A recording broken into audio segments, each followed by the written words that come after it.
studio. I like to make artwork that I feel can be interpreted and taken forward and to inspire other artists, really, other cultural activists. Somewhere in the city, a man takes it to heart. He takes Louise's ideas. He is inspired, and he makes a banner to promote his own political agenda through his group. Climbs a building to hang the banner.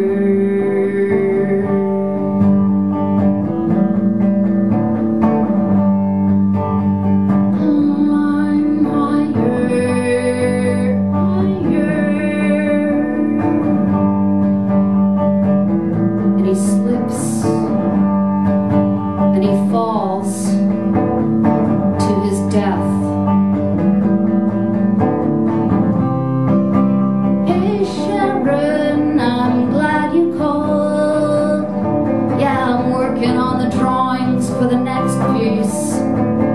I think it's going to be powerful and important. It's serious business after all. Somewhere in the city, a man has taken Louise's art, interpreted it, used it for his own purposes, climbed the building to hang the banner, and fallen to his death. Somewhere in the city,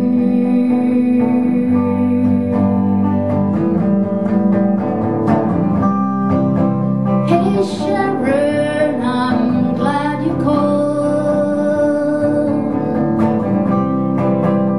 This piece I'm working on, it's coming together.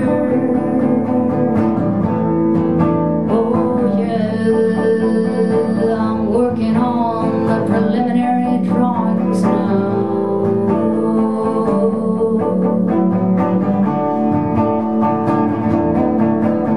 A political activist falls to his death.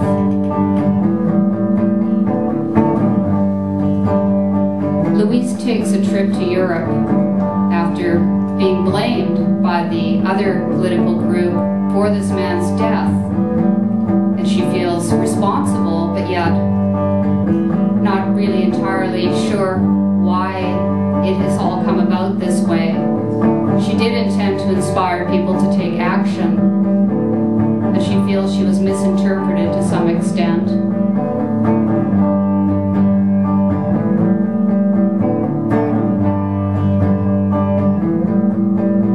And that is often the nature of art, writing, filmmaking, is interpretation.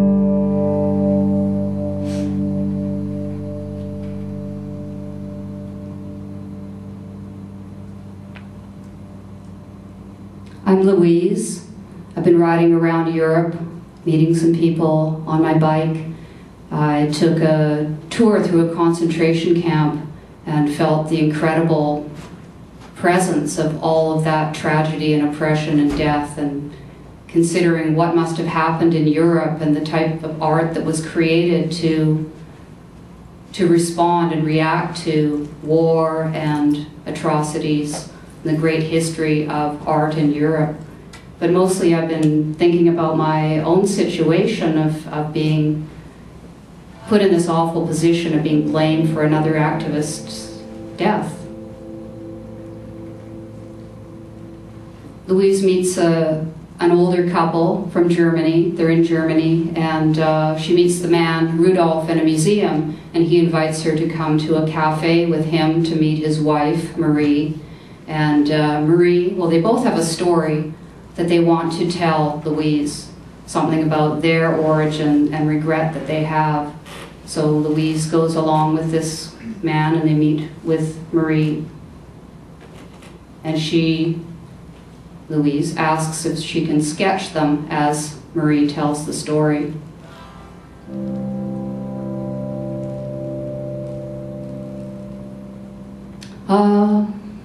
My husband Rudolph and I We grew up in the north of Germany after World War I, and it was we were very passionate. We wanted the best, as all young people do, their hopes and dreams all tangled up in an election in this case, where we had a party that we believed would take us into the future.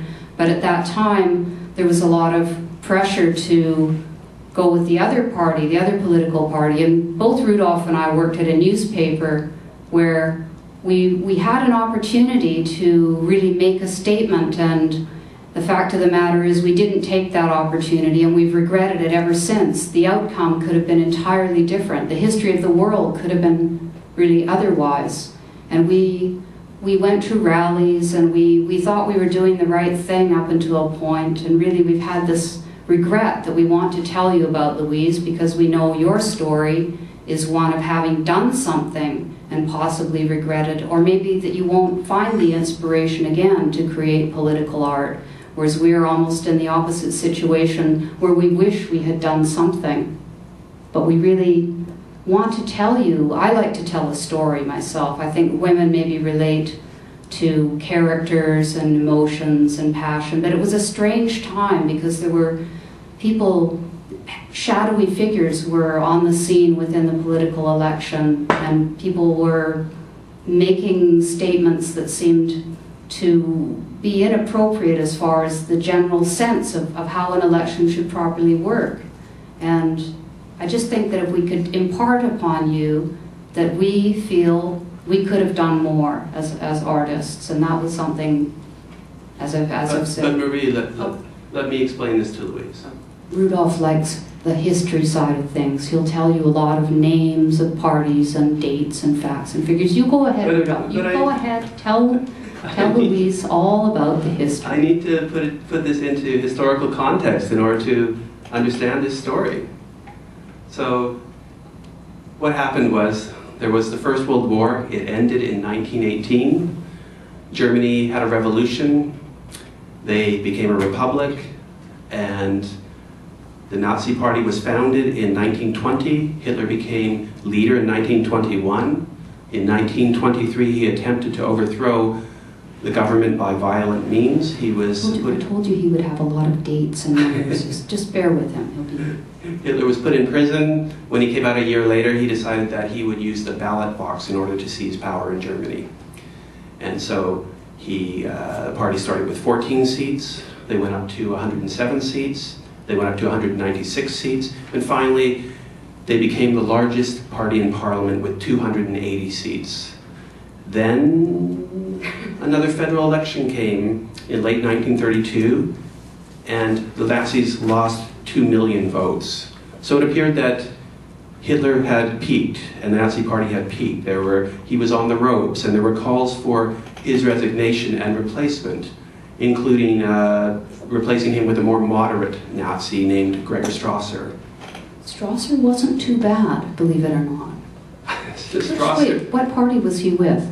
The Nazi Party. Right, okay. Strasser was considered on the left wing of the Nazi Party, so it's possible to be a Nazi and be on the left wing that he was there. So, so people were deserting the party. People weren't paying their dues. It was in financial trouble, and what was Hitler to do? Well, along came the Lippe election in the smallest state in Germany.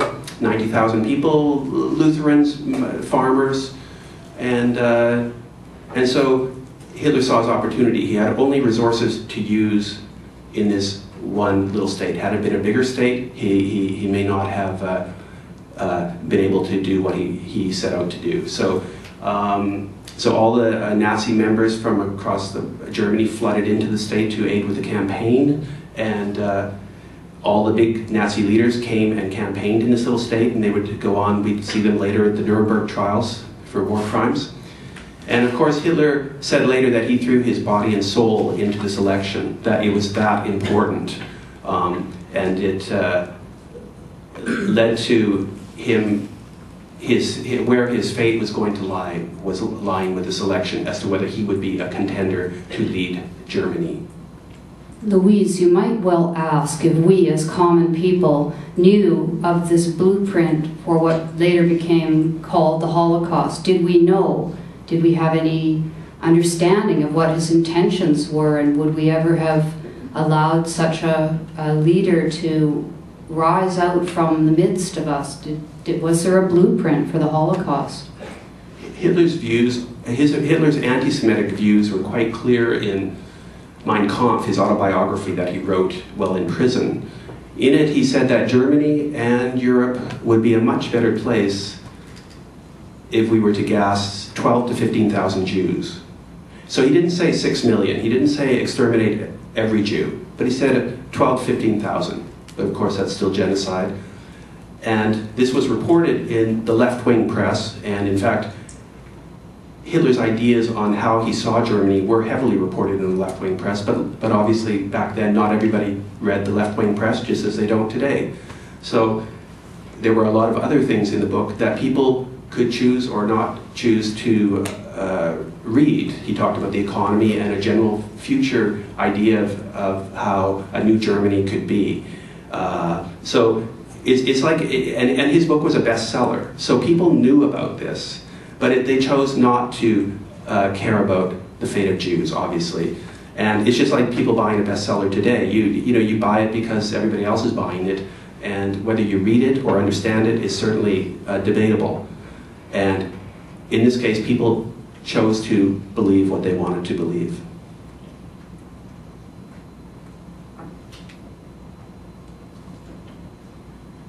So Hitler begins his first campaign speech.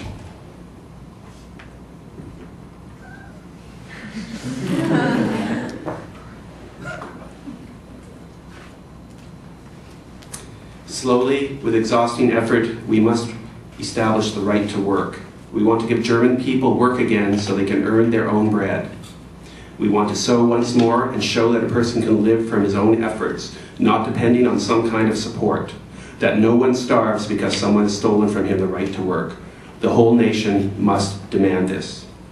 What brought the National Socialist movement into being is the yearning for a true community. This movement gives us something we cannot express in words, but rather sense, and it is something we know must be done. The important thing is not that today those in the government imagine that they are governing the National Socialists. What counts is who has conquered the German individual. We will not tire and will continue resolute on our path to the finish. In the end, with our faith, our sacrifice, and our willpower, we will triumph after all. And thus, this election will also take us one step further on the road which leads us upwards to the liberation of Germany. Now, Louise, you may well ask, why does he sound like a reasonable man? He doesn't sound like a crazy maniac. And I think there's some interesting points to be made about that. Well, there's been a change in how people, scholars and artists have approached Hitler in the last number of years. It used to be that you would demonize him as this crazy monster, this unfathomable monster. But the new tendency is to humanize him so that we might actually better understand why and how there was an Adolf Hitler. And of course, Hitler was a politician, just like politicians today. He practiced in front of a mirror his movements, and he dressed in a fine suit, and he told people what they wanted to hear. So if he was talking to unemployed workers, he would be talking about jobs and stopping inflation and full employment.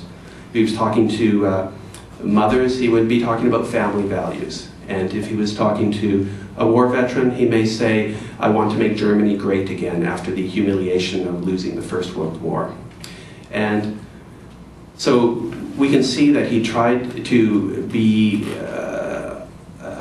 talk to all people. And of course, ultimately, you can always play the nationalist card, so you can play to people's sense of nationalism. And he certainly did that. And on top of that, you blame the Jews for everything. And we can see how that works today, and the relevancy of 1933 and today is because we see the rise of the far right all across Europe. And what is their main thing that they do? They blame immigrants for the problems of their countries, economic problems and the fabric of society, the problems around that. And so that's why the book is very relevant in that sense, and that's why I made the book. So, so again, people the question I have to you is, are people any smarter today than they were in 1933? Can people see an Adolf Hitler now if they couldn't in 1933? And so I wonder about that. Louise, you're patiently sitting here as you are the listener in the title of the book, and we know that your situation is one where you feel you've been misinterpreted in your artwork, and yet again you can see our situation where we felt that we should have done something and we didn't. And I'm also wondering if there are, well, I got the reference to the paintbrush because Hitler was also an artist, wasn't he? Yeah, that was the reference. Okay. Yeah, I hope everyone got that. That was just for the mustache, but Hitler was an artist, which makes me wonder also how it came to be that he wanted to, within this program of genocide, were included philosophers and other artists. Well, certainly he had an ideal of how art should be, and it should be in the Roman style. It should be, men should look really manly and with a certain physique, and women should look a certain way, and it should be portrayed in a certain way. Whereas, at the time we had the rise of Picasso and Matisse, and they had abstractified images, and Hitler thought it was a degenerate kind of art because it took in what to him appeared to be African styles of art, big eyes and a big face, and it was distorting beauty. So that's why, again, this is also why the book is relevant, because it's about how art can be used by political groups and how it can be condemned, and it's entirely relevant to today in terms of how the arts are attacked and seen and seemingly to be irrelevant to people. But clearly art is powerful, and that's why governments fear it, and why Hitler feared it, and he wanted art to be controlled in a certain manner. Back to this idea of interpretation, I did a tour with the Indigo Girls and Jane Siberry and some of the people out of the band named The Breeders. This was back in the 90s, I guess, and I was there playing guitar and singing. It was kind of a crazy idea, but we were on this tour bus extravaganza traveling around through the Northeast and the US doing pretty big shows, and Jane Siberry and I would be backstage. Everybody else went off for dinner. We were just kind of making do with the back food, potatoes and what have you, and she was keen to teach me a little skit. She'd had some theater training. Do you know Jane Siberry, Canadian singer-songwriter from, I guess, back in the early 80s even, and she's still making art. But anyway, there we were backstage in Vermont somewhere, and she coached me into, in the middle of that night's performance, come over and put my hand on her head, and then she would push her head into her keyboards as if I was coming over and pushing her head into the keyboard. So we did this in the middle of the production that night. There were about 900 people in the audience, literally. So I put down my punk rock guitar and go stomping across the stage to where Jane's doing some mincy little song that I supposedly, as a punk rock person, didn't find appealing. So I take her head and smash it into the keyboard a bunch of times, and then I go back to the other side of the stage, and nobody noticed. Nobody said anything. Nobody reacted.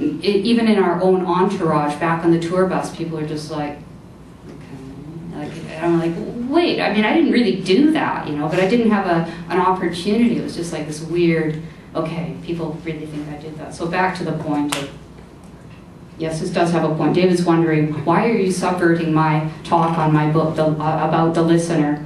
Is really, it's just that sense of interpretation of when you do something, you really can't control how people will interpret it, and that of course follows through in all art forms, possibly less in the written word, because I think that is our most efficient way of communicating, but there's certainly opportunities to be misinterpreted there as well.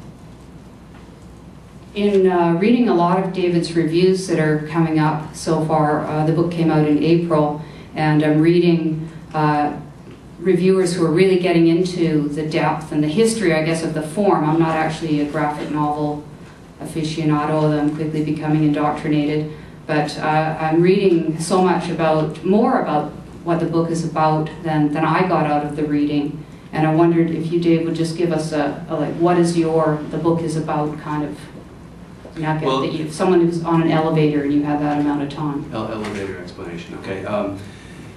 the book has two main story threads. One is the true story of the last democratic election to take place in Germany before Hitler assumed power. The other story is a fictional story of a woman who creates a work of art that inspires a man to commit a political act that ends in tragedy. So the connection between the two stories is one of aesthetics. Aesthetics were incredibly important to Nazi ideology, and for my fictional artist, her use of art and politics is incredibly important to her for creating progressive social change. And so what I wanted to do with the book was to acknowledge the light and dark of that in terms of how art and the mixing of politics can be perverted, and also it can be positive. So I wanted to deal with both sides of that coin. Just going into a series of slides of David's work over the years, his political posters, show posters, and other commercial work for theater companies, but he's been a vital part of the design scene in Vancouver since the early 80s, which is how it came to be that he created a graphic novel. And I think in a way, the way that you wrote it is, how did you create the text? Or is it a simultaneous pairing of image and text, or? Well, the book came about by, first I wrote it as a script, almost as if a film script. And so it was all broken down into scenes. And then when it came time to drawing the book, I approached each scene and then thought, how can I do this pictorially? And I didn't do a lot of descriptions prior to that. It was just basically the dialogue. And because I'm interested in film noir and German expressionism and silent film, it was very appropriate to use those as inspiration for injecting cinematic devices into the novel. And also it was appropriate that those art forms are black and white, because when you're doing a black and white book, it's kind of relevant to have that kind of reference of how you handle white and gray and black, and how you handle shadows. So that was the structure. It took over the course of 7 years to make this book. Now, obviously, in that time, Jean and I toured, and we made albums, and we did many other things.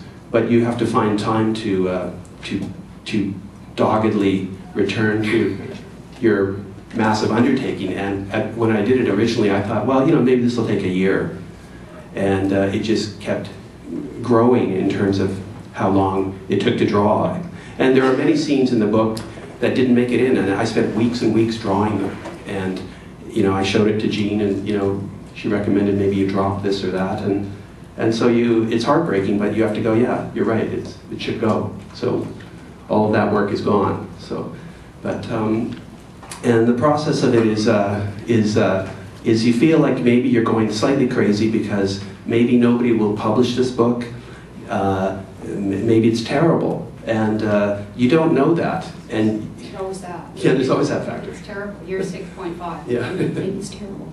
Yeah. So and then you're stuck, drawing pictures of Hitler for 7 years, just to say what you did in life, right? And so you have to be very confident in what you're doing, and luckily it all worked out. It's interesting between Dave and I, as he has applied for at least 2 times Canada Council for the Arts grants within the graphic novel discipline, and not got one. Is it twice, Dave? Or sorry to humiliate you. 10 times. Not got them. But true to form, he persevered and tenaciously created the work and went out and found a publisher for it. So that to me is a significant approach, rather than kind of always being on the side of creating work and asking somebody else to take it for you and then do the work. Oftentimes it seems like people believe once you are published or once you have an album out, you've sort of made it, but really in most ways that's just when the work is beginning. For myself, I've been fortunate enough to get these 2 Canada Council grants as a professional writer of creative fiction, which have been incredibly helpful, just really time-wise, although I realize the significance of being a writer of that caliber. To have been awarded those is, gives me confidence But really, time-wise, neither Dave or I are academics. I work currently 1 day a week at Curves Gym for women who hate gyms. And that way I get to kind of talk about a lot of my material to the women on the circuit. I did recently, over the last 6 years, write 2 complete books on online dating. And a lot of that work spilled into songs, which you'll hear some of later. But it was always a very good environment to be able to get feedback from the women on the circuit. I like the captive audience, let's put it that way. So thank you. Oh, I should explain what happened in the LIPA election that we introduced you to earlier. So it was 1933, LIPA election in this small little state, and the election campaign lasted less than 2 weeks. Hitler gave 14 major speeches, and come election day, the Nazis won with 39% of the vote. So that means 61% of people did not vote Nazi, but they still won. And we can see how that plays out in our own country in terms of percentage of people who vote and who actually wins. So Hitler and the Nazi press decided to spin doctor this victory into what they called Nazi landslide. And they said, Nazis rising again. So they were able to hammer over the lies over and over, and then people, it did have its effect. And because there was a crisis in leadership in the federal level in Germany, the president of Germany, 2 weeks after the Lippe election, asked Hitler to form a government. He wasn't elected, he was appointed head of Germany. And so from that moment flowed the Third Reich, the Second World War, and the Holocaust. All from that small little election that I write about in my book. And so, like as Jean said earlier, had people acted differently, had they voted differently, had they responded to their party's complicity in this differently, it might have all been otherwise. There might have been no Adolf Hitler. So that, again, is going back to the central theme of why I did this book. Also interesting, the amount of time-consuming research that Dave did, although it's called a graphic novel and it's almost perceived as kind of a lighter form, the collection of data and research and turning that into the central theme of the book was a very time-consuming, integral part of the project. And basically, that was something that you took very seriously. And I think you pointed out too that there isn't actually another book, evidently, about this exact situation, this political situation of how Hitler came to be at the origin of his reign of power. Yeah, in the specific state, which no longer exists. It was absorbed into another state. But I did write the head of archives there, and I did correspond with him and used their photo archive of this election for visual aspects in my book. And he did tell me that there was a book in German only on this particular election. But as far as in English, there is no book. Oh, you were going to show your painting. Oh. Another aspect of how art can be perceived, going back to that theme. I, from age 13 or so, started doing self-portraits. My father was a commercial artist over in North Vancouver, so we're talking the 70s here, and I started doing self-portraits and carried that right on into current day. Most recently, I did a series where it's what a woman basically sees looking straight down, and it's a acrylic on cream velvet. And during the painting of this series, I was tacking them up on the wall, and I put one up this way, and I realized how much more familiar it looked in the form that we are possibly inundated with, seeing the female form from the external vantage point. So I thought that was interesting, how little we see how the woman sees herself metaphorically and physically, and yet that, to me, is a more familiar image.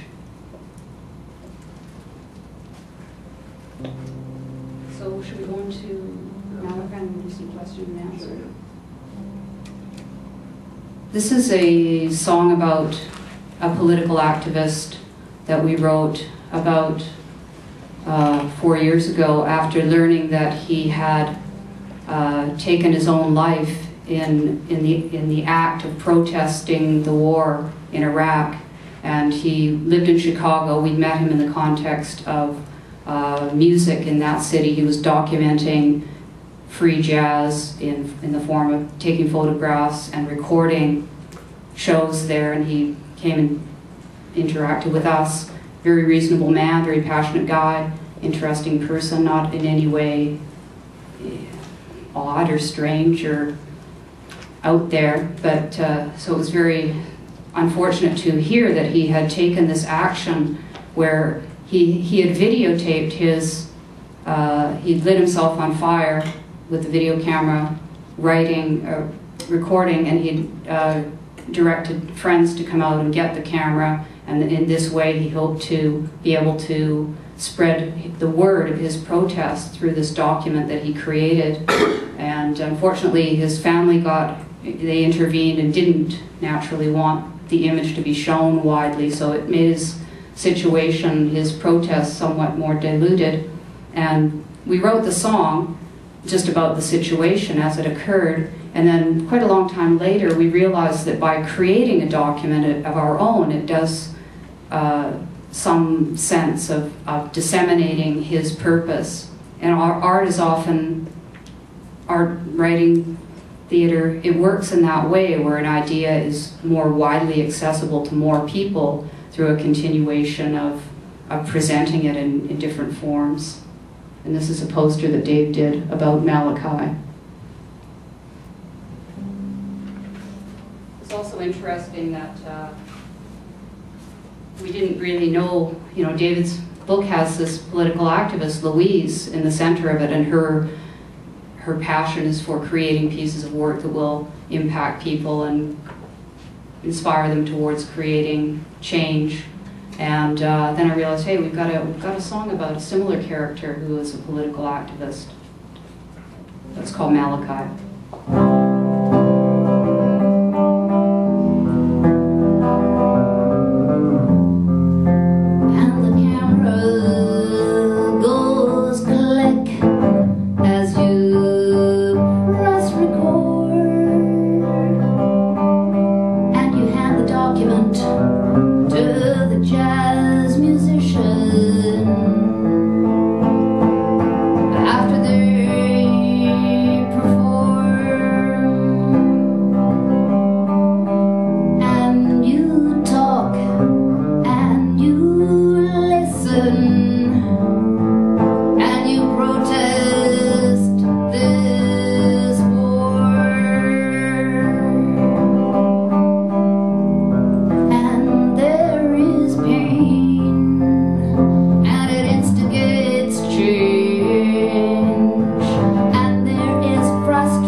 so we are going to take any questions that people might have in a very informal way. Any kind of comments or? I got a question. Like, there was like a slide that said politics are not obvious, and you could take that two different ways. Like the politics are not obvious enough, or like or they are too obvious. Or like, can you talk a little about how art informs your aesthetics? Well, in that particular piece, it's sort of saying that sometimes we don't know. We can do art with intention. You can write a story with a certain intention, but it could well be perceived in another way, and that's not a terrible thing. There may be inherent politics to the work that you created, even though you didn't intend it to be political or socially minded, but it is there nonetheless. And that is the great thing about art, whether it's visuals or writing. And so like, I have a scene in my book where the artist makes a sculpture, and in fact, it's a huge sculpture, and it's just over by the library. I chose that as a scene in my book at UBC, and so there's a big fanfare of placing the art there, and the opening, and then after you have presented your art, then people go away, and then it just becomes this thing that sits there in the public, and anybody can walk by and experience it in their own way. And so a person walks by and they say, "I don't get it." And you realize that that's what you're up against. If you're any kind of an artist, you may have intention with it, but it's not necessarily going to be understood, or it could be understood completely differently. And that's just simply the nature of creativity.